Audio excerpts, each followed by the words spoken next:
While newspapers in Phoenix are trying to figure out if a black person driving a car aimed directly at 3 cops in a convenience store parking lot is a random act, luckily the conservative treehouse pointed us in a slightly more fruitful and commonsensical direction. So what kind of person runs a car into a bunch of cops trying to kill them? We'll say hello to Mark Laquan Payne, or I've got to go to my notes for this one, aka Natiri Khalid Ali Al-Shabazz. Conservative treehouse say the guy, he fancies himself a member of the new Black Panther Party. Let's take a look at the video from what we got from Phoenix. Then let's take a little snapshot into the live life of Mr. Ali El-Shabazz, or Mr. Payne, whatever he's calling himself, and the Slammer. Let's see what we can piece together.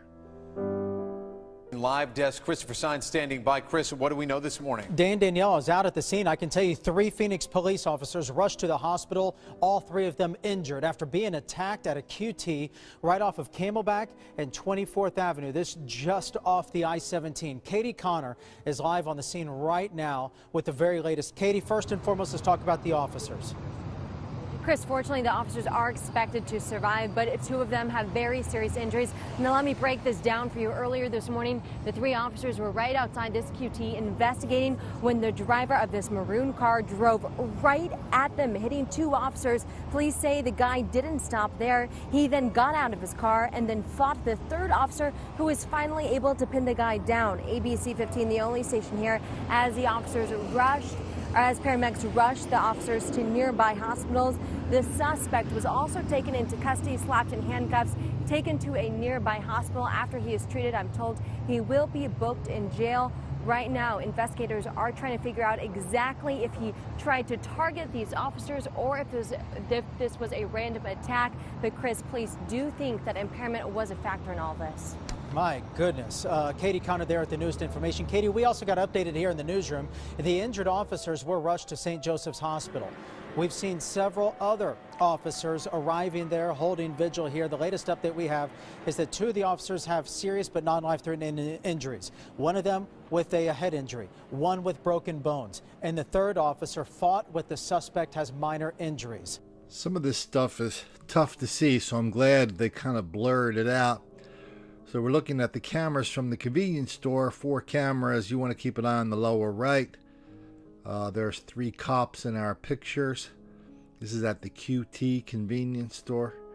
I don't know what they're doing out there. They're just, doing what everybody does at work. Saying hello to the fellas, contemplating the world, talking about their families.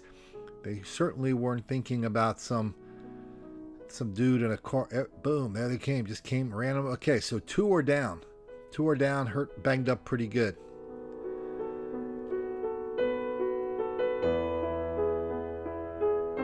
And 1 goes around to confront Mr. Laquan. They're going to wrestle and tussle out there. All of a sudden, there's a crowd around. I don't know what the crowd's doing. I think the crowd is going to start helping the cops. There's Laquan, Mark Laquan Payne, Mr. El-Shabazz. Cop has his flashlight out. I think he's banging him up with it. There's the clerk. It's still 2-on-1. Nobody's I don't know. Nobody seems to be helping or anything. The cop's down. You know what? There were 3 down there on 2. Not 2. I'm sorry, 3. So 2 cops had him down. The cop has his gun drawn, pointing it at Mr. Laquan. That other cop he's out. Okay, why don't we look at some of Mr. Shabazz's videos from his Facebook page. You're going to see he's kind of a mishmash of wannabe entrepreneur, businessman, and African nationalist. Kind of not really accomplishing either. So this is a little video he had on his Facebook page, bragging about his kids and his grandchildren. And at 44 years of age, he got some good grades at the University of Arizona. He went to some big conference on anthropology. And the whole thing was like, he called the conservative treehouse is reporting that he's called himself a member of the new Black Panther Party. But up till now, this is all kind of this, mishmash of African nationalism. Here's a little something he put together for his company. Where they talk about Kemet and the pyramids and the Egyptians and all that stuff. That's what that was. So he's got the, the long braids. Here's his LinkedIn page. He's only got like 14 connections on his LinkedIn page. And so, he his Facebook subname is Small Business Guru. And he's kind of always bragging about his marketing skills here, but he only has 14 connections on Facebook. On LinkedIn, his Facebook page has like 50 friends. I mean, if you're going to be a marketing guru, I mean, people want to see some numbers on there. They just don't want to see some guy who just stuck up a Facebook page that nobody's listening to.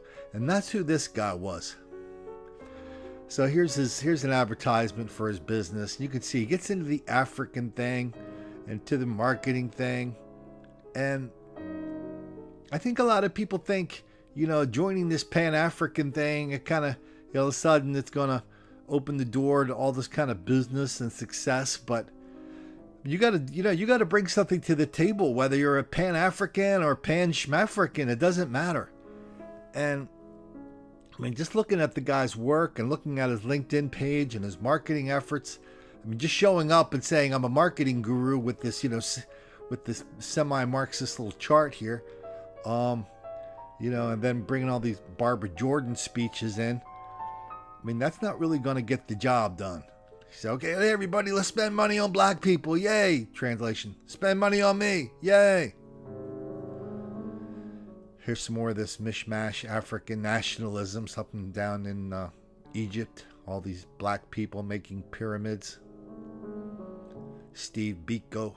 Yay. Let's get that fist up in the air, people. As long as Africans emulate the Arabs, we insult the God who made us Africans. So when I look at this, I mean, I really see a confused, desperate person without any family, without any friends, without any marketing skills. Here he's giving us that, that old phony baloney melanin thing that, the African nationalists love to throw around. Here's some more marketing materials you just grab off the internet. Here's a picture of the wannabe killer. I mean, this guy's no more or no less pathetic than other people that attack cops. He probably thinks I don't know if he thinks he's a gangster, if he wants to be a gangster, if he wants to be a cop killer. Marlon Newburn used to say, if you're a cop killer, that would ensure your place in the hierarchy in the prison life. But other than that, the guy just kind of looks like a loser. And for some reason, we don't know yet. Maybe he got tired of being a loser, so he just drove his car. 3 cops in Phoenix. And the cops are, going to recover. Hopefully this guy won't recover for a long period of time. And somebody please forward this to Shannon Sharp or Chris Hayes, the people who are always reminding us that black people are relentless victims of relentless white racism all the time, everywhere. That explains everything, especially why cops are always picking on people like this Mark Laquan Payne for no reason whatsoever. And no, I do not know